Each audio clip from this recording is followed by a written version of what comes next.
qaabkaas ayaanu dhisayn karaynay runtii ka wuxuu leeyahay barxad aad iyo aad u ballaaran buu leeyahay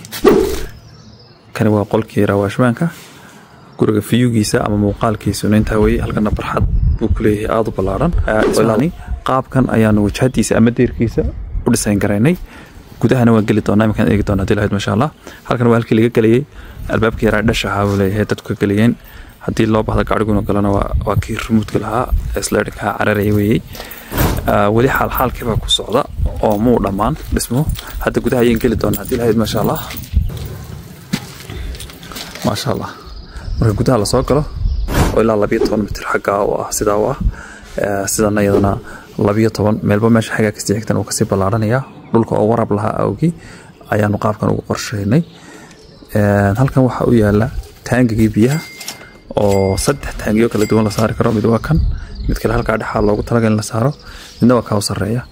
runtii imika 12 saaran 24 foosto imika saaran halkan iyadana waxa ku taala barkad oo magaranaysa deynabadaas ka qaadaysa biyaha deynabada halka ku taala ayaa biyaha ku dalaacaysa taangiga sare hadii la masha Allah guriga wuxuu leeyahay daaqadaha aad u waaweyn hadda ayaynu gudihiisa geli doonaa hadii la masha Allah taala sidoo kale wuxuu leeyahay barxad aad u weyn beerihii oo wali aan la beerin baa iyaguna jira oo magaranaysa la beeri doono dhawaan halkan buu ku leeyahay halkaas ku leeyahay halkan buu ku leeyahay iyo runtii taas iyo tan oo aan ugu talagalay qaab ayro fiican in loo beero hadii la masha Allah taala iyo meel walba dhir ku haboon barandihiisuna waa barantaad ka ballaaran